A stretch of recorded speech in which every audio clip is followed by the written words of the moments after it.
বিশাল একটা আয়োজন, লক্ষ লক্ষ জনতা।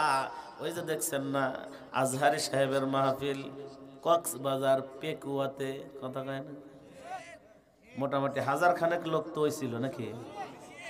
কি কয় কয় 1000-এর বেশি বলে হয়েছে। সুবহানাল্লাহ কয়। অনেকেই না বুঝে করতেছেন 1000-এর বেশি হয়েছে, 1000-এর বেশি, লক্ষ 15 লক্ষ লোক হয়েছে। চিল্লা বলেন আল্লাহু আকবার। এটা ইসলামের বিজয়ের দিন। ইসলামের প্রতি যুবকেরা যেভাবে ধাবিত হচ্ছে এবং ইসলামের প্রতি বাঙালিরা যেভাবে ধাবিত হচ্ছে, আগামীর বাংলাদেশ হলো ইসলামের বাংলাদেশ, আগামীর বাংলাদেশ হলো মোল্লাদের বাংলাদেশ। চিল্লা কর মুসলমান, ঠিক কিনা? আব্দুল্লাহ ইবনে হুযায়ফাকে জেলখানার মধ্যে বন্দী করা হয়। জেলখানার মধ্যে রাখিয়া একটা ডাক্তার পাঠায়া দেয়। ডাক্তারে যে আমাদের সাথে ডাক্তার আছে, আলহামদুলিল্লাহ বলে দিল। উনি কে চেনেন? মতি মাওলানা চেনেন না সবাই? সরিয়ার সেই মতি মাওলানার ছেলে, সুযোগ্য সন্তান, আলেম। জোরে বলেন আল্লাহু আকবার। আমার সফর সঙ্গী হিসেবে বিভিন্ন জায়গায় আমার সাথে যায়। এই কোরআন প্রেম, কোরআনের প্রতি ভালোবাসা, আকর্ষণ। চিল্লায় বলেন আল্লাহু আকবার। ডাক্তার পাঠাইছে যাতে না মরে, মরলে তো রাজার প্রতিশোধ নিতে পারবে না। রাজার থেকে প্রতিশোধ তো নেওয়া লাগবে। রাজা প্রতিশোধ না নিতে পারলে তো রাজার মান সম্মান প্র্যাকটিস ঠিক থাকে না। এইবার একটা ডাক্তার পাঠায় দিছে যেন মরে না, 1 দিন 2 দিন 3 দিন না খায়া থাকে, শরীরটা দুর্বল হয়ে যায়। আব্দুল্লাহ ইবনে হুযায়ফার শরীরটা দুর্বল। আব্দুল্লাহ ইবনে হুযায়ফা বসলে পারে আর উঠতে পারে না, শুয়ে পড়লে আর বসতে পারে না, শরীরটা অত্যন্ত দুর্বল হয়ে গেছে। আমরাও জেলখানাতে যাই, আমাদেরও জেলখানা রয়েছে। জেলখানায় গেলে জেলখানার মধ্যে খানার ব্যবস্থা থাকে, জেলখানার মধ্যে আত্মীয় স্বজনের সাথে দেখা করার ব্যবস্থাটাও থাকে। কিন্তু আব্দুল্লাহ ইবনে হুযায়ফা এমন জেলখানায় নাই, নাই কোনো আপনজন, নাই কোনো খানার ব্যবস্থা নাই। এমন অবস্থায় ডাক্তার গিয়ে বলে, ও বাদশা জাহাপনা, যদি আব্দুল্লাহর এবার খাবার না দাও তাহলে সে মারা যাবে। খাবারটা নিয়ে যাওয়া হয়, বলে তাড়াতাড়ি খাবার দাও। সামনে খাবার পরিবেশন করা হয়। খাবার পরিবেশন করার পর আব্দুল্লাহ ইবনে হুযায়ফা জিজ্ঞেস করে, দেখেন ক্ষুধার তাড়নার সময় কি জিজ্ঞেস করার কথা মনে থাকে? কথা কয় না। আমাদের যখন ক্ষুধা লাগে, বাড়ির আলু বাজার থেকে আলু আনেন নাই, কিন্তু আলু ভর্তা দিছে, কয় আগে খায়া লই তারপরে কথা কমু। আওয়াজ দিতে হবে, ঠিক কিনা?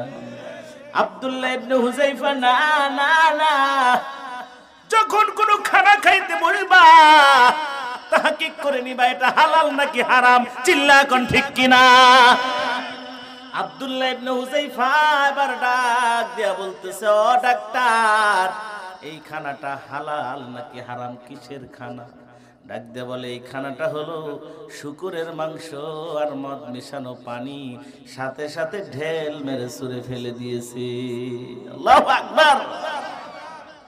জীবন বাঁচে না, ইমানদারদের শরীরের বল নাও যদি থাকে, কিন্তু ইমানি শক্তি আরো বৃদ্ধি হতে থাকে। সুবহানাল্লাহ।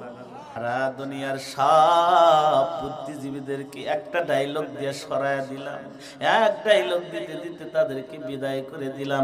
এটা কোন গোডাউনের মাল যে সর্বনাশ। এবার যদি বলি জানি দেশ না কিসের জন্য বাটপারি করেস কেন, কবে না দাদা মরে গেছে এখনো টেহা দেশ না কেন। আর যদি কয়ে জানি না, তাইলে কি অর্ধেক রাজ্য লিখে দে, যাওয়ার পথ আছে। যারা মনে করো হুজুররা কেমনে রাষ্ট্র চালাবো, তোমরা মনে রাখো চুরি করতে পারবে না। হুজুররা যদি সংসদে যায়, হুজুররা যদি সংসদের মধ্যে দাঁড়ায়, কোনো বাটপারি করতে পারবে না, চোর চুরি করতে পারবে না, হাত কেটে দেওয়া হবে। চিল্লা কোন, ঠিক কিনা? ও মুমিন মুসলমান ইমানদার আল্লাহর গোলাম, এই জন্য যখন আমরা চলতে থাকব তখন আমরা কি করব? অবশ্যই অবশ্যই আল্লাহর পথে চলবো। আমরা কোনো দুনিয়ার পথে চলবো না। রাজি আছেন তো সকলে ইনশাআল্লাহ? ওই বেঈমানেরা বারবার ইসলামকে ঘায়েল করার জন্য, বারবার ইসলামকে খতম করার জন্য ষড়যন্ত্র করেছে। আজকে নতুন ষড়যন্ত্র নয়, এই ষড়যন্ত্র তো অনেক আগের থেকে হয়ে আসতেছে। বাদশাহ হারুন আর রশিদ নাম শুনছেন নাকি? এমন একজন বাদশাহ, চতুর্দিকে জয় জয় গান শুরু হয়ে গেছে, ইসলামের বিজয়, ইসলামের বিজয়। সুবহানাল্লাহ, একটা আওয়াজ দেয়া কর। চতুর্দিক দেখালি ইসলামের জয় জয় গান। বেঈমান ইহুদি খ্রিস্টান বৌদ্ধ নাচারা চারান ওই বেঈমানের দল ষড়যন্ত্র করলো, না না না, এখন আর মুসলমানদেরকে আগাতে দেওয়া যাবে না, কিন্তু তাদের সাথে শক্তি দিয়েও পারবো না, বুদ্ধি তো তাদের সাথে কুলানোই যাবে না। কথা কান্না কে বলে, তাইলে কি দিয়ে পারা যায়? শক্তি দিয়েও পারবো না, বুদ্ধি দিয়েও পারবো না, অর্থ দিয়েও পারবো না। তার কারণ মুসলমানদের আল্লাহ যেই স্বর্ণের খনি আর তেলের খনি দিছে, বন্ধ হয়ে গেলে সারা পৃথিবী অচল হয়ে যায়। চিল্লা কোন ঠিক কিনা? মুসলমানদের সাথে পারবো না, পারবো না। তাহলে কি করা যায়? মুসলমানদেরকে কৌশলে মারতে হবে। জোরে বলেন, কিসে? আওয়াজ দেয় না, কিসে? কৌশলের মার কিন্তু শুরু হয়ে গেছে। এই যে দেখতেছেন একটা যন্ত্র, কথা কয় না, অনলাইনে ক্লাসের নামে যেই যন্ত্র কিশোরদের হাতে, যুবকদের হাতে তুলে দেওয়া হয়েছে, অনেকেই মনে করছে ভালো কাজই তো। হ্যাঁ, ভালো কাজ, কত ভালো কাজ তো দেখতেছি। এই ফোনটা যখন ওই 12 বছরের মেয়ের হাতে, 13 বছরের ছেলের হাতে যখন এই অ্যান্ড্রয়েড ফোন দেওয়া হয়েছে, অনলাইনের ক্লাস, মা বাবা তো বোঝে না। আমার এক বাস্তিকেই দিয়েছে ভাই নিয়ে আসা, চাচাতো ভাই নিয়ে এসে দিছে একটা মোবাইল নিয়ে কয়, হুজুর তোমাকে তো জিজ্ঞেস করার টাইম পাই নাই। বলে, কি করছো? কয় যে একটা মোবাইল কিনে দিছি। বলে, কেন? মোবাইল কিনে দিছি হলো মেয়ে এসে বললো আমি কিন্তু পরীক্ষায় ফেল করবো। কয়, না মা, তুই ফেল করবো, তুই আমার একটা মেয়া, তোরে ফেল করার কোনো কায়দা নাই, তোর পাস করাই লাগবে। কয়, তাহলে একটা মোবাইল এনে দাও। মোবাইল নিয়ে এসে অনলাইনে ক্লাস করে নাকি? ক্লাস করে তো করে, কিছুদিন পরে দেখি এমন ক্লাস করেছে, বয়স আর আগে হিজরত করছে। কথা কয় না কেন? অনলাইনে ক্লাস করতে করতে এত পাকা হয়ে গেছে।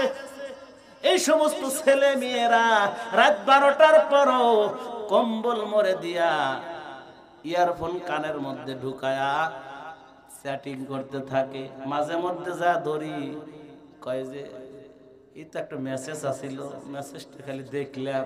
বলে, দেখলুই রাত 12টার সময়, ঘটনাটা কি ঘুমাস নাই? কয় না, ঘুম থেকে উঠে দেখলাম। কথা কয় না? এই যে ষড়যন্ত্র, এই যে কৌশল, ওই ইহুদি খ্রিস্টান বৌদ্ধ নাচারারা কৌশল শুরু করলো যে কৌশলে মুসলমানদেরকে মারতে হবে। মারার জন্য এবার গোল টেবিল বৈঠক করলো। সব রসুনের কিন্তু একটাই কি কোয়া নাকি? একটাই কোয়া। আপনারা যা কোন করেন, আমি কইতেছি কোয়া, ভালোবাসায় কোয়া লেগো, নাইলে তো কইব হুজুর মুখ দিয়ে কি কয়া গেল। আওয়াজ দেখুন, ঠিক কিনা? এই একটাই, ওরা যতই বলেন, ওরা সব কিন্তু একত্রিত। মুসলমানরা আমরা যত দলে দলে বিভক্ত, কিন্তু ইহুদি খ্রিস্টান বৌদ্ধ নাচারা চারাল বেঈমানেরা সব ঐক্যবদ্ধ ভাবে এক। চিল্লা কোন ঠিক কিনা? এবার বাদশাহ হারুন আর রশিদের আমলে বেঈমানের একটা গোল টেবিল বৈঠক করলো। গোল টেবিল বৈঠকের মধ্যে সিদ্ধান্ত করলো, 6টা প্রশ্ন তৈরি করলো। এই 6টা প্রশ্ন এমন জটিল প্রশ্ন, যেই প্রশ্নের উত্তর মুসলমানরা জীবনে কখনো দিতে পারবে না। আর আমরা মুসলমান ধর্মকে ভুয়া ধর্ম হিসেবে আমরা প্রচার করে দিব। মুসলমান আলেমদেরকে চ্যালেঞ্জ ছুড়ে দিল, ও মুসলমান আলেমেরা, যদি এই 6টা প্রশ্নের উত্তর দিতে পারো তাহলে তোমাদের ধর্ম আমরা গ্রহণ করব। আর যদি এই 6টা প্রশ্নের উত্তর প্র্যাকটিক্যাল ভাবে না দিতে পারো তাহলে কিন্তু আমরা তোমাদের ধর্ম যে ভুয়া, এই ভুয়া ধর্ম হিসাবে প্রচার করে দেব। চিল্লা বলি না নাউজুবিল্লাহ। ইন্নাদ-দীনা ইনদাল্লাহিল ইসলাম। আল্লাহর কাছে একমাত্র মনোনীত দিন, একমাত্র মনোনীত ধর্ম হলো ইসলাম ধর্ম। চিল্লা কোন ঠিক কিনা? পৃথিবীতে আল্লাহর মনোনীত কোনো ধর্ম নাই, একটাই ধর্ম, যেই ধর্মের নাম হলো ইসলাম। চিল্লা বলি না সুবহানাল্লাহ। এবার তারা 6টা প্রশ্ন তৈরি করে মুসলমানদেরকে চ্যালেঞ্জ করলো। বিশাল একটা আয়োজন, লক্ষ লক্ষ জনতা। ওই যে দেখছেন না আজহারি সাহেবের মাহফিল কক্সবাজার পেকুয়াতে, কথা কয় না, মোটামুটি 1000 খানেক লোক তো হয়েছিল নাকি? কি কয়? কয় 1000-এর বেশি বলেছে। সুবহানাল্লাহ। অনেকেই না বুঝে করতেছেন 1000-এর বেশি হয়েছে, 1000-এর বেশি, লক্ষ 15 লক্ষ লোক হয়েছে। চিল্লা বলেন আল্লাহু আকবার। এটা ইসলামের বিজয়ের দিন। ইসলামের প্রতি যুবকেরা যেভাবে ধাবিত হচ্ছে এবং ইসলামের প্রতি বাঙালিরা যেভাবে ধাবিত হচ্ছে, আগামীর বাংলাদেশ হলো ইসলামের বাংলাদেশ, আগামীর বাংলাদেশ হলো মোল্লাদের বাংলাদেশ। চিল্লা কর মুসলমান, ঠিক কিনা?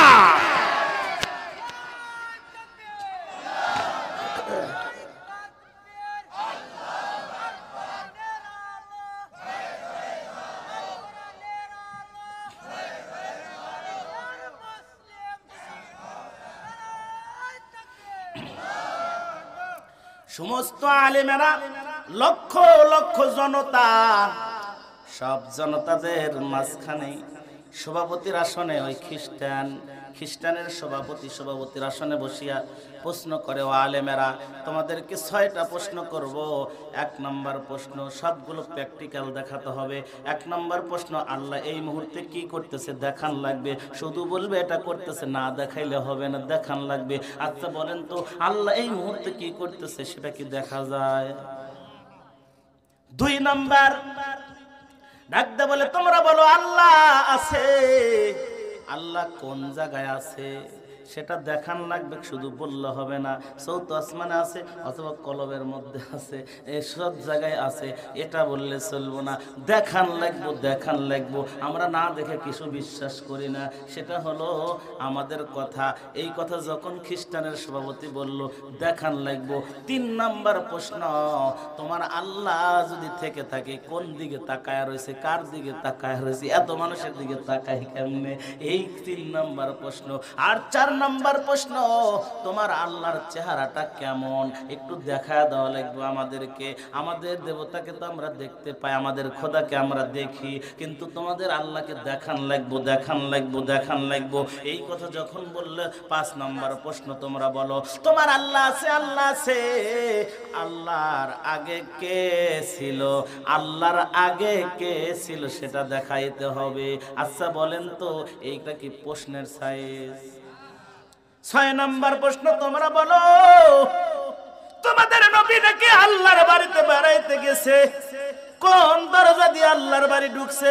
নাউজুবিল্লাহ বলেন না কেন? এমন কিছু ভণ্ড আমার বাংলার জমিনে আছে। আমডাঙ্গা, ওয়ালিপুর এবং সরাতলের মধ্যেও কিছু ভণ্ড আছে না নাই? যেই ভণ্ডরা এইভাবে কিছু অবান্তর প্রশ্ন করে আর সাধারণ মুসলমানরা কইতে পারে না, যার কারণে ওরা নিজেকে বড় পণ্ডিত মনে করে, কথা কান নাই। কিন্তু ওরা আমাদের কাছে আসবে না, আলেমদের কাছে কিন্তু আসে না। আলেমদের কাছে আসো, তোমার কান ধরে বুঝায় দিব। এমনও শয়তান বাংলাদেশে আছে, ওরা পীর নামের কলঙ্ক, ওদের পীর বললে গুনাহ হবে। চিল্লা কোন ঠিক কিনা? এমন কিছু ভদ্র বাটপার এমন ভাবে তারা গান তৈরি করেছে, যেই গানগুলো বললে ঈমান থাকে না। চিল্লা কোন ঠিক কিনা? আমার মরণকালে ঢোলবাসি বাজায়ো তরিকার ভাইও, আমার মরণকালে ঢোলবাসি বাজায়ো। আছে না নাই? এমন শয়তান আছে না নাই? মানুষ চাই কোরআন পড়ুক, আমার সামনে ইয়াসিন তেলাওয়াত হোক, মরার সময় কালেমা পড়ুক, আমার সামনে কোরআনের তেলাওয়াত হোক, ভালো মানুষ আমার সামনে থাকুক। ওই শয়তানের ঘরের শয়তান, ভণ্ডের ঘরের ভণ্ড বলে ওকে নাকি ঢোল বাঁশি বাজাইবো। চিল ঠিক কিনা? এইরকম শয়তান যদি গ্রামে 2-1টা থাকে, জুতা পিটা কইরা বাংলাদেশ থেকে তাড়াতে হবে। চিল্লা এখন ঠিক কিনা? এমন ভণ্ডদের জায়গা আমরা সরাতল দিব না। রাজি আছেন সকলে? এমন বন্ধুদের জায়গা আমাদের উল্লাপাড়াতে হবে না। রাজি আছেন সকলে ইনশাআল্লাহ? উল্লাপাড়ার জমিন মুমিনদের ঘাঁটি, আর এখানে এমন যোগ্য লোক রয়েছে, সেই যোগ্য লোককে চিনতে কেউ ভুল করবেন না। দল মত নির্বিশেষে ভালো একটা মানুষ আছে, সেই মানুষটাকে দল মত দেখার প্রয়োজন নাই। রাজি আছেন তো সকলে ইনশাআল্লাহ? আমরা ইসলামের স্বার্থে তাকে চাই, উল্লাপাড়ার জন্য, উল্লাপাড়ার গর্ব এবং সারা বিশ্বের জন্য আল্লাহর একটা নিয়ামত আমার উল্লাপাড়ায়। চিল্লা এখন ঠিক কিনা? ও মুমিন মুসলমান ইমানদার আল্লাহর গোলাম, এই ভণ্ডদেরকে জায়গা দেওয়া যাবে না। যারা পীর নামে ভণ্ডামি করে, এই ভণ্ডদের জায়গা আমাদের জমিনে হবে না। রাজি আছেন সকলে ইনশাআল্লাহ? শুধু যদি তাই বলতো হইতো, কিন্তু না না, ওই শয়তানগুলো আরো কিছু বলছে। কয় কালেমা কলেমা ভাই, কোনো কিছুর দরকার নাই। নাউজুবিল্লাহ করেন। যেই কালেমা ছাড়া ঈমান থাকে না, যেই কালেমা না পড়ে যদি মারা যায়, বেঈমান হয়ে মারা যাবে। আর ওই ভণ্ডের ঘরের ভণ্ড কালেমা বলে লাগবে না, ওর মুখে জুতার বাড়ি দেওয়া দরকার। ও মুমিন মুসলমান ইমানদার আল্লাহর গোমান এমন যখন 6টা প্রশ্ন করেছে, 6টা প্রশ্ন করার পর সমস্ত আলেমেরা চোখের পানি ছেড়ে দিয়েছে। আলেমদের চোখের পানি, আরে জীবনে যেই প্রশ্ন শুনি নাই, কেমনে সেই প্রশ্নের উত্তর দিবে, শুধু চোখের পানি পড়তেছে পড়তেছে পড়তেছে। না না না, উত্তর দেওয়ার মতো অবস্থা নাই, শুধু কান্না। যেই জমিনে আলেমদের চোখের পানি পড়ে, ওই জমিনে আল্লাহর কোরআনের রাজ কায়েম হয়। চিল্লা এখন ঠিক কিনা? আমার বাংলার জমিনে জেলখানার মধ্যে জায়নামাজ ভিজিয়ে গেছে, দাড়ি বাবার পিছিয়ে গেছে, আলেমদের চোখের পানি দিয়া জেলখানার মধ্যে একদম একদম পানি দিয়ে জেলখানা পর্যন্ত ভিজিয়ে ফেলেছে। যেই জালেমেরা, ওই জালেমরা জানে না যেই জমিনে আলেমদের চোখের পানি পড়ে, ওই জমিনে আল্লাহ কোরআনের রাজ কায়েম করে দেয়। চিল্লা বলেন কথা ঠিক কিনা? আলেমেরা কান্দে, কিন্তু যেমন প্রশ্ন তেমন উত্তর আছে না নাই? এই আওয়াজ দিয়ে কোন আছে না নাই? একজন মোমবাতি জ্বালা নিবা দিয়া কয় আগুনটা কোথায় গেছে, আর একজন এসে কয় বেকুব এটাই বোঝো না, বলে কে? কয় জোনাকির পাছায় গেছে। কই গেছে? জোনাকি চেনেন তো? ওই যে টিপ টিপ করে কয়, তাই তো কই, তার নাই ভেড়ারি নাই, সৌর বিদ্যুৎ রাইতে জ্বলে। কথা কেমনে জ্বলে? এতদিন বুঝতে পারলাম রহিমার মার মোমবাতি জ্বালায়া নিবানের পরে আগুন গেছে। আসলে কি তাই? কিন্তু যেমন প্রশ্ন তেমন উত্তর আছে না নাই? এবার একটা গরুর খুঁটি একজন আটকায়, খুটখুট খুটখুট করে চড়ার মধ্যে গরু আটকান না আপনারা? গরু আটকানোর পর খোটা তোলার পর একটু ফাঁক হয়ে গেছে, কয় যে মাটিটা গেছে কনে? আরে বেকুব বোঝো না, হিমালয় পর্বতে গেছে। কই কে? তাই তো বলি, কক্সবাজারে যা দেখি এত বড় বড় পাহাড় কোথায় থেকে হলো? সিলেটে যা দেখি বিশাল বড় বড় পাহাড়, তার মানে রহিমার আব্বার গরু আটকানোর ঠেলায় পাহাড় হয়েছে। কিন্তু যেমন প্রশ্ন তেমন উত্তর আছে না নাই? মুমিন মুসলমান ইমানদার আল্লাহর গোলাম, এবার যখন সমস্ত আলেমেরা কান্না করে, ইসলামের বিজয় দিবেন কে? আওয়াজ দেন মুসলমান, ইসলামের বিজয় দিবেন কে? মুসলমান আমরা, কিন্তু আমরা বুঝি না, আমরা মুসলমানিত্বটাই বুঝি না। আল্লাহ রাসূলের হাদিস, তিরমিজি শরীফের হাদিস শোনেন, খুব মনোযোগ দিয়ে শুনবেন। তিরমিজি শরীফের হাদিস, যাকে বলা হাদিসে আশআরি, হাদিসুল আশআরি, তিরমিজি শরীফের হাদিস। হাদিসের মধ্যে হযরত আশআরি রাদিয়াল্লাহু তাআলা থেকে বর্ণিত, তিনি বলেন আল্লাহর রাসূল সাল্লাল্লাহু আলাইহি সাল্লাম বলেছেন, আল্লাহ পাক রব্বুল আলামিন আমাকে 5টি নির্দেশ দিয়েছেন। সুবহানাল্লাহ বলবেন। কয়টা নির্দেশ? যেই নির্দেশটা আমি রাসূল উম্মতদেরকে দিচ্ছি, কয়টা? যেই নির্দেশ আল্লাহ দিয়েছে সেই নির্দেশ আমি তোমাদের দিচ্ছি। 1 নম্বর হলো তোমরা জামাতবদ্ধ হবে, তোমরা একত্রিত হবে। মুসলমান যারা, মুমিন যারা, তারা অন্য দলাদলির মধ্যে থাকতে পারবে না, তারা একমাত্র ইসলামের দলের মধ্যে আসতে হবে, জামাতবদ্ধ হতে হবে। চিল্লা কোন ঠিক কিনা? 2 নাম্বার, নেতার কথা শুনবে। নেতা যখন কথা বলে, কোন নেতা? যেই নেতা কোরআন দিয়ে কথা বলে। কোন নেতা? যেই নেতা কোরআন হাদিস রেফারেন্স দিয়ে কথা বলে, যেই নেতা আল্লাহর বিরুদ্ধে যায় না, ওই নেতার কথা মনোযোগ দিয়ে শোনার কথা বলেছেন কে? আল্লাহ এবং আল্লাহর রাসূল। 3 নাম্বার, নেতার আনুগত্য করবে। নেতার আনুগত্য করা লাগবে যদি সে কোরআন এবং হাদিসের মধ্যে থাকে, আল্লাহর পথে যতক্ষণ পর্যন্ত আছে, সে নেতা যতই ছোট হোক আর বড় হোক, তার আনুগত্য করতে হবে। আর 4 নাম্বার, যত মন্দ কাজ আছে, হিজরত যাকে বলা হয়, সব মন্দ কাজ পরিহার করতে হবে। 5 নাম্বার, জিহাদ ফি সাবিলিল্লাহ। যদি কখনো ইসলামের বিরুদ্ধে কেউ চলে আসে, ইসলামকে উচ্ছেদ করে দিতে চায়, ইসলামকে ধ্বংস করতে পায় তারা করে, তখন অস্ত্র হাতে নিয়ে বেঈমানদের সাথে যুদ্ধে অবতীর্ণ হতে হবে। চিল্লা কোন মুসলমান ঠিক কিনা? এই 5টি কাজ তোমরা করবা। এই হাদিসের শেষ অংশে বলতেছে, যেই ব্যক্তি ইসলামী সংগঠন ছেড়ে, এই কোরআনের সংবিধান ছেড়ে কেউ যদি মানব রচিত সংবিধানের দিকে ধাবিত হয়, সেই দিকে মানুষদেরকে ডাকে, একটু খেয়াল করবেন, মগজ দিয়ে কথাগুলো শুনবেন। আমার বাপের কথা বলতেছি না, তিরমিজি শরীফের হাদিস বলতেছি। একটুখানি চিন্তা করেন, 2 দিনের দুনিয়া আজ সকালে যে কোনো মুহূর্তে তোমার বিশাল লাইগা যাইতে পারে, যে কোনো মুহূর্তে অন্ধকার কবরে যাইতে পারো। তোমার নেতা তোমার সাথে যাইবে না, তোমার নেতার কথাই তুমি বাঁচতে পারবা না, তোমাকেই তোমার আমল দিয়ে বাঁচতে হবে। একটুখানি চিন্তা করেন, যেই ব্যক্তি কোরআনের সংবিধান ছেড়ে দুনিয়ার কোনো সংবিধানকে অনুসরণ করবে, ওই ব্যক্তি ওই অবস্থায় যদি মারা যায়, সেই ব্যক্তি জাহিলিয়াতের মৃত্যুবরণ করলো। আর জাহিলিয়াতের মৃত্যুবরণ করা মানে সে জাহান্নামী হয়ে গেল। সাহাবীরা আরজ করলেন, ইয়া রাসূলুল্লাহ, ইয়া হাবিবাল্লাহ, সেই ব্যক্তি যদি নামাজ পড়ে, রোজা করে, বলে সে যদি নামাজ পড়ে, রোজা করে, তারপরেও সে জাহান্নামী। তার কারণ সে কোরআনের সংবিধান ছেড়ে মানব রচিত সংবিধানের অনুসরণ করেছে। চিল্লা কোন মুসলমান ঠিক কিনা? আলেমেরা কান্না করে, কান্নার আওয়াজ, সমস্ত আলেমরা কাঁদতেছে, আল্লাহ ইসলামের সম্মান তুমি দান করো, ইসলামকে ইজ্জত দিয়া দাও। সমস্ত আলেমদের কান্নার আওয়াজ।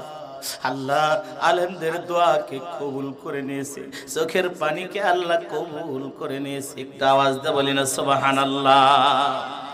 এবার কোরআনের হাফেজ, 13 বছর 6 মাস বয়স, এমন একটা কোরআনের হাফেজ ওই মজমার ভিতরে চলে আসছে। সুবহানাল্লাহ। আলেম আল্লাহ ইজ্জত দিবেন, আল্লাহ সেই জ্ঞান দিয়েই পাঠাইছে। ছোট্ট একটা সন্তান এসে বলে, ও সভাপতি সাহেব। কোন সভাপতি রে কয়? ওই যে খ্রিস্টানের যে সভাপতি বসে আছে, সভাপতি সাহেব, আপনি যে প্রশ্ন করলেন, আপনি কি উত্তর জানেন? পায়জামার দড়ি হয়ে গেছে ডিল। সুবহানাল্লাহ। সর্বনাশ! এত বড় বড় আলেম থাকতে কেউ একটা প্রশ্ন করলো না। ছোট্ট একটা বাচ্চা এসে কয়, আসলে তো আমি উত্তর পারি না। এখন যদি বলি উত্তর পারি না, তাইলে আবার না জানি কোন ঝামেলা হয়ে যায়। আবার যদি কই জানি, আবার না জানি কোন ঝামেলা হয় না। সত্যটাই বলি। ডাক দিয়া কয়, ও মাদ্রাসার ছাত্র, কোরআনের হাফেজ, আমি শুধু প্রশ্ন জানি, উত্তর জানি না। কি জানে না? এবার সন্তানটা ডাক দেখো, জনগণ, আমি প্রশ্নও পারি, উত্তরও পারি, আমি উত্তর দিতে পারি, কিন্তু শর্ত আছে। বলেন কি আছে? সমস্ত জনগণ কয়, আমরা অবশ্যই উত্তর শুনবো। এরকম প্রশ্ন জীবনে শুনি নাই, আজকে অবশ্যই আমরা প্রশ্নের উত্তর শুনবো। কয়, কি শর্ত তুমি দাও? বলে, শর্ত হলো একটা, সেটা হলো ওই সভাপতিরে ওই জায়গা থেকে ঘাড় ধরে নামাইতে হবে, আর আমার ওই সম্মানী জায়গায় বসাইতে হবে। চিল্লা বলা যাবে কিনা সুবহানাল্লাহ? এবার যখন ছোট্ট সন্তান বলছে, সব জনগণের মধ্যে কিছু থাকে হলো এমন কিছু শ্রোতা থাকে যারা আলেমদেরকে বেশি ভালোবাসে, এরকম শ্রোতা আছে না নাই? এই আওয়াজ দিয়ে কোন আছে না নাই? ওই যে পুলিশ এই দিক দিয়ে এসে ওয়াজ শুনবার লেগে বসে, আর শ্রোতারা শুরু করছে জুতো দিয়ে। কারণটা কি? কই হুজুরের দড়ি বেড়াইছে এই মনে কইরা জুতো দিয়ে ঢেল শুরু করছে। মোবাইলের ভিতর দেখেন না মাঝে মধ্যে এরকম হয়তো, ওই জালেমের আমলে এরকম হয়েছে কি হয় নাই? তার কারণ শ্রোতাদের একটা ভালোবাসা, শ্রোতাদের একটা আগ্রহ এবং মহাব্বত বক্তার প্রতি আছে না নাই? এই আওয়াজ দেখুন আছে না নাই? তো ওই রকম কিছু শ্রোতা এসে একজন ধরছে কলার আর একজন ধরছে ঘাড়ের মধ্যে গুড়ি দিয়া ফালা দিয়া কয় তুইও যা আমরাও তাই। ওই সন্তানটা প্রশ্ন জানে উত্তর জানে, আজকে উত্তর শুনে যাবো। সুবহানাল্লাহ। আমাদের উত্তর শুনবেন কেটে কেটে হাত তোলেন তো একটু, সবাই শুনবো। কয় লিল্লাহে তাকবীর বলো না, দেখেন তো তোলে না কেন, টান টান করেন। শীতের দিন কি হয়েছে, শীত গোল্লাই যাব। লিল্লাহে তাকবীর, আল কোরআনের আলো, আল হাদিসের আলো, আলেম ওলামা যেখানে, লিল্লাহে তাকবীর। গম কি আর আছে? উত্তর কি 6টা শুনবেন না শেষ করে দেবো? মেলারে তো হয়ে গেছে। সভাপতি সাহেব কি জান খেলে লিখবেন নাকি চাইতেছে? হ্যাঁ, শেষ করবো নাকি বলবো? বলা লাগবে তো ইনশাল্লাহ। হ্যাঁ, আল্লাহ কবুল করুক সকল বলে। ও আচ্ছা আচ্ছা, হ্যাঁ আচ্ছা আচ্ছা। আরে সুবহানাল্লাহ, দেখছেন সরাতুলের শ্রোতা যে এইরকম শ্রোতা তা তো আমি জানি না। বাংলাদেশের মধ্যে দেখতেছি সরাতুলের শ্রোতাই সবচেয়ে ওয়াজ শোনার গাওরা। আল্লাহু আকবার বলি, আওয়াজ দিয়ে বলেন আল্লাহু আকবার। সন্তানটা বলল তাকে লাথি মেরে ফেলে দিলে আমি সেই সম্মানের জায়গায় বৈশা উত্তর দিব।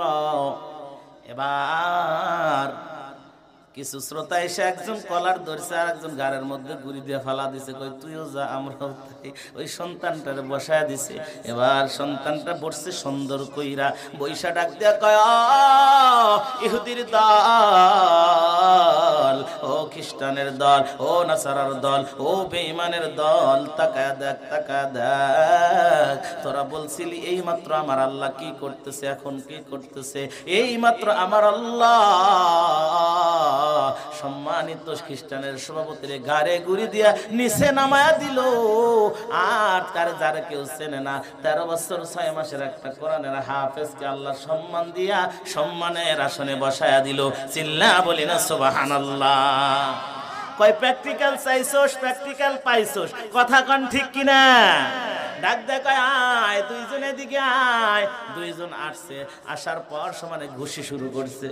সুবহানাল্লাহ, কয় না আবার দ্বারা ঘুষি মারছি, আবার একটা লাথি, এগুলো তো সামনে ছিল না, যার কারণে লাথি মেরে উজুত পেয়েছে। এমন মারা মারে, ডাক দেখ তুমি যে মারো আমারে চেন, এরকম পার্টি চেন।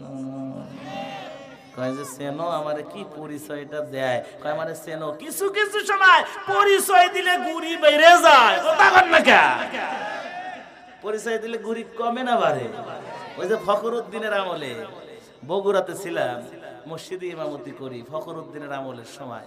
ওই সময় মসজিদের পাশ দিয়ে অনেকগুলো চ্যাংরা ব্যাংরা যে বড় বড় চুল নিয়ে ঘোরাঘুরি করতেছে। র্যাব মনে হয় নাম ছিল নাকি, র্যাব যা ধৈরে সমানে মনে করে নাইরে করে দিতেছে, খালি নাইরে করে ছেড়ে দেয়, নাইরে করে ছেড়ে দেয়। তে দুইজন ধরছে, দুইজন এরকম দুইজন ধরে কয় স্যার স্যার স্যার স্যার, ওগুলো নাইরে করে দিছে। আর এক যখন বড় চুল কয় স্যার স্যার আমি হলো এমপির ভাতিজা। কয় তোরই খুঁজতেছি, কথা কয় না, তোরই খুঁজতেছি। সবগুলো নাইরে করে ছেড়ে দিচ্ছে। নাইরে করে ওই যে ল্যাট্রিনের সংযোগ পুকুর থাকে না, পাগার, ওই পাগার চারের মোড় হলে ল্যাট্রিন, মাঝখানে পাগার, ওই যে একটুখানি পানি থাকে। এই পাগারে যদি ডুব দেয় ওই পরে উঠতে পারোস, যদি শরীর দেখা যায় গুলি করবো। ওইখান থেকে এক ডুব দিয়ে ওই পরে চলে গেছে। তার মানে পরিচয় দিয়ে বিপদ বাড়ছে না কমছে? এবার কয় আমারে চেনো, কয় তোর চেনার দরকার নাই। কয় মারো কেন? কয় মারলে কি হয়? কয় মারলে তো লাগে। কয় লাগে কেন? কয় যে যার জীবন শরীরের মধ্যে আছে, জীবিত মানুষকে মারলে, যার জান আছে তাকে মারলে তো লাগবেই। কয় তোর এই কথা বাইর করার জন্য এতক্ষণ কাঁদছি। সুবহানাল্লাহ কয় না? কয় তুই যে কস তোর নাকি জীবন আছে, এই জীবনটা কি রে? কয় তোর 3.5 হাত বডির মধ্যে আল্লাহ একটা জীবন দিছে। ও বেঈমান, ওই ইহুদি খ্রিস্টানের দল, ও নাসারার দল, ও বেঈমানের দল, তোরা বলতেছিলি আমার আল্লাহ কোথায়? আল্লাহ 18,000 মাখলুকাত বানাইছে, অসংখ্য মাখলুকাত আল্লাহ বানাইছে, 7 আসমান জমিন আল্লাহ সাজাইছে, আর 3.5 হাত বডি দিয়ে একটা মানুষ বানাইছে। এই মানুষের মধ্যে একটা জীবন নামক বস্তু দিছে। এই বস্তুটা কোথায় বল? বলে এইটা কি বলা যায়? জীবন কোথায় থাকে কেউ কি বলতে পারে? কয় মাথায় আছে বলে না, বুকে আছে না কেউ না, হাতে আছে বলে না, বলে জীবন আছে এটাই জানি, কনে থাকে জানি না। এ কথা কান ঠিক কিনা? কোথায় থাকে জানি না। ডাক দেখো বেঈমানের দল, ও খ্রিস্টানের দল, ও নাসারার দল, তোরা মাত্র 3.5 হাত বডি দিয়া আল্লাহ একটা মানুষ বানায় দিছে। ওই মানুষটার মধ্যে জান দিছে, কোথায় বলতে পারিস না। আমার আল্লাহ 18,000 মাখলুকাত সাজাইছে, 7 আসমান জমিন বানাইছে। তোরা বেঈমানেরা আমার আল্লাহকে খুঁজতে পারিস, আমরা খুঁজি না রে। তবে তোর প্রশ্নের উত্তর আর আমার প্রশ্নের উত্তর একটাই, মিলায়া নে। সুবহানাল্লাহ কয় একটু আওয়াজ দিয়ে, হ্যাঁ না একটু কয়েন আল্লাহু আকবার, বলে আল্লাহু আকবার। মুমিন মুসলমান বলে 3 নম্বর প্রশ্নের উত্তর দিমু। আয় কয় না বাবা, তোমার কাছে যাওয়া যাবে না, তুমি চ্যাংরা বালা না। কথা কান ঠিক কি না? চ্যাংরা ভালা কি ভালা না সব সময় কিন্তু দেখায় না। তবে সময় এমন আসবে, চোর বাটপার ছাত্র যারা আসাও এখনই ভালো হয়ে যাও। যদি ভালো হও কপাল ভালো, নাইলে কিন্তু গুড়ি পিটে আসবো না। কথা হয় না কেন? এই কথা কান ঠিক কিনা? যারা চোর বাটপার আছে এখনই ভালো হয়ে যাও। এমন সময় আসবে চোর বাটপারের জায়গা আমাদের উল্লাহ পালাতে হবে না। চিল্লা কর মুসলমান, ঠিক কিনা? 3 নাম্বার প্রশ্নের উত্তর অর্থাৎ কয়টা দিলাম উত্তর? আর আছে কয়টা? 4টা শুনবেন। কেডো কেডো আল্লাহ হাত তোলেন এবার দেখি। সবাই সব ঘুমাইছে নাকি? হাত ওঠে নাকি? ঘুমায় না? ওই যে চাদর আলা ভাই ঘুমাইছে মনে হয়। একটু তাকবীর দেন নাকি? লিল্লাহে তাকবীর, লিল্লাহে তাকবীর। সবাই শুনবেন তো ইনশাআল্লাহ? ওয়াদা দিয়েছেন 4টা প্রশ্নের উত্তর না দিয়ে আমি যাব না। যদি 12টা পার হয় অজ্ঞা, কিন্তু 4টা প্রশ্নের উত্তর আমি দিমুই। সুবহানাল্লাহ কোন লাগে। কিন্তু তার আগে এই যে যুবকরা আজকে আয়োজন করছে, কিসের আয়োজন কোন তো? মাহফিল, কোরআন শোনানোর ব্যবস্থা করছে। এই ব্যবস্থাটা করে তো ওরা খুব গুনাহ করে ফেলেছে, তাই না? কি করছে? সব করছে। এই অত্র অঞ্চলের মধ্যে কোন জায়গায় গান বাজতেছে না এই মাহফিলে লেগে। সুবহানাল্লাহ কোন? এই আওয়াজ দেখেন না? সুবহানাল্লাহ। এই যুবকরা যে ভালো কাজ করলো, এই ভালো কাজে আমাদেরও অংশগ্রহণ করার দরকার আছে না নাই?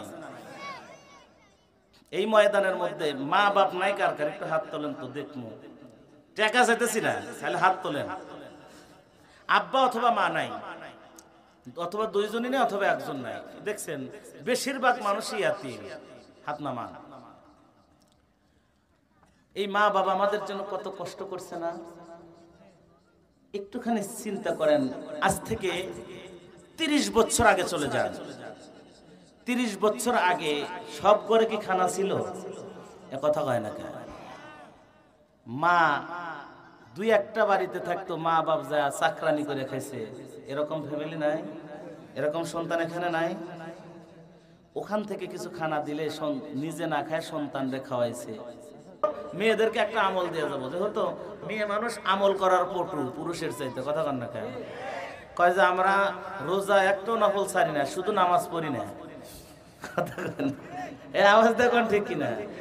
সবে বরাতের রুটি বানাইতে বানাইতে সন্ধ্যা হয়ে গেছে, আসর আর মাগরিব পড়ি নেই, তাতে কি হয়েছে? কিন্তু রোজা রাখছি। ফরজ নামাজ ছেড়ে নফল রোজা রাখে, এই হলো অবস্থা। কথা কোন ঠিক কিনা? এই আওয়াজ দেয় কোন ঠিক কিনা?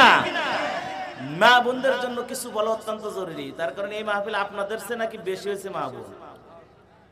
8-4 জনা এই এলাকার মা বোনের যে এত ওয়াজ শোনে সেটাও তো জানি না। আমি আসার সময় শুনছি যে এই এলাকার মধ্যে মহিলারা সবচেয়ে বেশি হয়। চিল্লায় বলি না লিল্লাহে তাকবীর। আমি মা বোনদের জন্য বলবো, আপনাদের জন্য বলবো। তার আগে যার মা নাই বাবা নাই, ইয়াতিম সন্তান, কারা এখানে আছো? আব্বা জানো অন্ধকার কবর থেকে ডাকে, এই ছেলেরা কথা বলবা না, যায় সারাই কাজ করো। ও মুমিন মুসলমান, আব্বাজান অন্ধকার কবরে অনেকে জনম দুঃখনি মা, অন্ধকার কবর থেকে ডাক দেয়, আব্দুর রহমান, ও আব্দুল কাদের, ও আব্দুল সবুর, আমি না তোদের জন্য কত কষ্ট করলাম রে, কতদিন না খেয়ে থেকেছি। ও সন্তান, তোর ভবিষ্যতের জন্য ডিফেন্স করে এসেছি, আজকে অন্ধকার কবরে আযাবের ফেরেশতা হাতে গ্রেফতার। ও সন্তান রে, ওই যা সারাতুলের মধ্যে যুব সমাজের উদ্যোগী কোরআনের ময়দানে একটু দান করে আয়, আমি মার জন্য দোয়া চাই, আল্লাহ মাফ করে দিবে। ও সন্তান, কোন মায়ের সন্তান আছো গো? আমি এখানে নগদ বাকি কোনো কালেকশন করব না, যা আছে তারের মধ্য দিয়া 500 খান টাকা দেওয়ার মতো কোন গোলাম আছে? আমি মায়ের জন্য বাবার জন্য দোয়া করে যাব, আল্লাহ যেন মা বাবার কবরের আযাবগুলো মাফ করে দেয়। আমি মাত্র 10 জন ব্যক্তি 500 টাকা করে দেখতে চাই। কোন 10 জন ব্যক্তি আছো গো? এই যে আমার বাবা চলে আসছে। নাম কি? নাম কি? আপনার নাম কি? মোহাম্মদ হাবিবুর রহমান। কিছু টাকা দান করলো আল্লাহ। আয় আল্লাহ, তোমার গোলাম মুরব্বী মানুষ, মার কথা মনে পড়েছে, বাবার কথা মনে পড়ে। আয় আল্লাহ, আব্বার কবরের আযাবগুলো মাফ করে দাও, মার কবরের আযাবগুলো মাফ করে দাও। হাবিবুর রহমান হায় আল্লাহ কিছু টাকা দান করলো। আহারে, এই ছেলেটার খালু, যুবকদের খালু। ও আল্লাহ, মাবুদ মেহেরবান, অন্ধকার কবরের আযাব থেকে নিষ্কৃতি দাও। আয় আল্লাহ, দানের উসিলায় কবরখানা জান্নাতের বাগান বানায় দাও। অনেক সন্তান এখানে আছো, তুমি একটু তাকায় দেখো, তুমি কেন পারো না? মার কেন তুমি ভক্ত হতে পারলা না? মা বোনেরা টাকা পাঠায় দেন, ওখানে লোক চলে যান। আপনারা 500 করে, 200 করে, 300 করে, যে যতটুকু পারেন। আমি বলছি 500 করে টাকা আমি 10 জন ব্যক্তি দেখতে চাই। আয় আল্লাহ, ভাইয়ের নাম কি? রতালির আব্বা আম্মাকে তুমি সুস্থ করে দিও। আয় আল্লাহ, ওই মা বাবা কত সৌভাগ্যবান, যেই মা বাবা জীবিত থাকতে শুনতে পায় আমার সন্তান আমার জন্য দান করেছে, আমার সন্তান আমার জন্য দান করেছে। ও আল্লাহ, হযরত আলী ভাইয়ের আব্বা আম্মাকে তুমি সুস্থ করে দিও। দাদা দাদি নানা নানির কবরের আযাবগুলো মাফ করে দাও। কোরআনের ময়দানে যদি দান করেন, ওরা গান বাজনা করে নাই, ওরা গানের অনুষ্ঠান করে নাই, যুবকেরা কোরআনের মাহফিল করেছে। আমি 500 করে টাকা মাত্র 10 জন ব্যক্তি চেয়েছি। ও মুমিন মুসলমান, আয় আল্লাহ, বাবাজির নাম কি? আব্বা আম্মা আছে? মা আছে? বাড়ি কোথায়? আরে বাগদা থেকে আসছে রফিকুল ইসলাম। ওই বাগদাতে আমার মাহফিল রাখছে আগামী মাসের হলো 3 তারিখ। বাগদায় যে ব্রিজের কাছে যে মসজিদটা আছে, মসজিদের মাহফিলে। আয় আল্লাহ, বাগদা থেকে আমার রফিকুল ভাই, আয় আল্লাহ, কলিজার টুকরা আব্বাজান হারাইছে, অন্ধকার কবরে চলে গেছে, চোখের মধ্যে পানি। আমার রফিকুল ভাইয়ের আব্বার কথা মনে পড়ে গেল, 500 খান টাকা দান করে গেল। ও আল্লাহ, বাগদার রফিকুল ভাইয়ের আব্বার কবরের আযাব মাফ করে দেন, কবরখানা জান্নাতের বাগান বানায় দেন, কামাই রুজির মধ্যে আপনি বরকত দান করে দেন, আম্মাকে পরিপূর্ণ সুস্থতা দান করিয়া দেন। এখানে কত সন্তান আছে গো, ওই মার কথাটা কি মনে পড়ে না, ওই বাবার কথাটা কি মনে পড়ে না? যতটুকু পারেন, 500 না পারলে 200, 100, 300, যে যতটুকু পারেন, হারে আব্বার কথা মনে পড়ে, মার কথা মনে পড়ে, এদিকে আসেন, একটু মুসাফা করে যান, দেখে যান, ওই যে আমার ভাই আসতেছে। আল্লাহ, আয় আল্লাহ, তোমার গোলামদের অন্তরটা তুমি নরম করে দাও। এটা তো কোরআনের মাজমা, কোরআনের ময়দান, এই ময়দানে দান করলে শুধু নেকি আর নেকি হবে। আয় আল্লাহ, ভাইয়ের নাম কি? আর আমার ভাই কিছু টাকা দান করলো, আল্লাহ আর এক ভাই দান করলো। আল্লাহ, আব্বা আম্মা দাদা দাদি নানা নানি যারা কবরে গেছে রে মালিক, তাকায় দেখো, প্রত্যেকের কবরের আযাব গুলো মাফ করে দাও। এখানে কারা আছেন আর একটু বাদ, একটু 100 টাকা থাকলেও দিয়ে যান, মুসাফা করে যান, আমি দোয়া করব। আল্লাহ, তোমার গোলামদের অন্তরটা নরম করে দাও। আয় আল্লাহ, মার ভক্ত সন্তানে অনেক এখানে রয়েছেন, তার কারণ জানি গো, অনেক সন্তান এরকম আছে, আব্বাকে একটা লুঙ্গি কিনে দেওয়ার তৌফিক ছিল না, বাকে একটা শাড়ি কিনে দেওয়ার তৌফিক ছিল না, এখন সন্তান হাজার হাজার টাকা হাত দিয়ে লারে, কিন্তু জরব দুকুরি বাড়াই বাবা নাই, এমন সন্তানকে কে আসো গো? একটা মহিলা, হারে ফাতেমা আমার বোন, হায় আল্লাহ, আমার এক বোন ফাতেমা 200 টাকা দান করলো। আল্লাহ, ফাতেমার মনের নেক বাসনাগুলো কবুল করে নাও, আব্বা আম্মার কবরের আযাব মাফ করে দিও, দাদা দাদি নানা নানি যারা কবরে গেছে কবরের আযাব মাফ করে দিল কে? মজনু ভাই। হায় আল্লাহ, কলিজার টুকরা আব্বা জান 3 দিন আগে মারা গেছে। হায় আল্লাহ, তোমার বান্দা কলিজার টুকরা আব্বা মারা গেল, 3 দিন আগে টাকা দান করে গেল। হায় আল্লাহ, আব্বার কবরের আযাব মাফ করে দাও, কবরখানা জান্নাতের বাগান বানায় দাও। হায় আল্লাহ তাআলা, তোমার আরেক বান্দা কিছু টাকা দান করে গেল, নাম কি তোমার? জিহাদ, তুমি দিলা।